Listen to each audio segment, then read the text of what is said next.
সবাই কমেন্ট করো, যারা অ্যাক্টিভ আছো লাইভে একটু জয়েন হয়ে যাও। কেমন আছো জানো?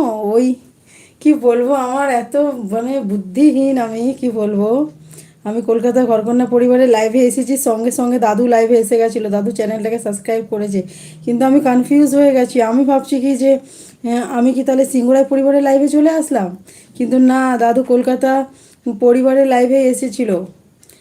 দাঁড়াও বলছি তোমাকে কি সমস্যা হয়েছে, আর লাইভে একটা বন্ধু আসলো না জানো।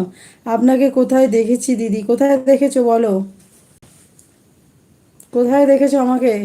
কি হয়েছে, কি ব্যাপার তোমার লাইভে আজকে ডবল কথা শুনতে পাচ্ছি, কি ব্যাপার? আমার কথাগুলো ডবল শুনছো? না না, এখন ঠিক আছে।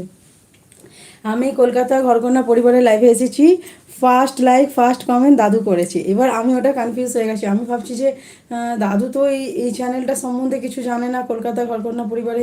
তাহলে আমি কি সিঙ্গুরাই পরিবারের লাইভে চলে এসেছি, আমি কি সিঙ্গুরাই পরিবারের লাইভে এসে গেছি? এটাই আমি ভাবছি। দিয়ে আমি এবার দাদুকে কোশ্চেন করছি, দাদু তুমি কোন লাইভে এসেছো, কোন নোটিফিকেশনটা পেয়েছো? দাদু আমাকে বলছে যে আমি রীতা সিঙ্গুরায় লাইভে এসেছি। আমি আরও কনফিউজ হয়ে গেছি যে রীতা সিঙ্গুরায় লাইভ এসেছি মানে আমি তাহলে সিঙ্গুরায় পরিবারের লাইভ এসেছি। দিয়ে এবার আমি এইসব ভেবে ভেবে লাইফটাই পুরো গোলমাল হয়ে গেল জানো। আপনার বাড়ি কি কলকাতায়?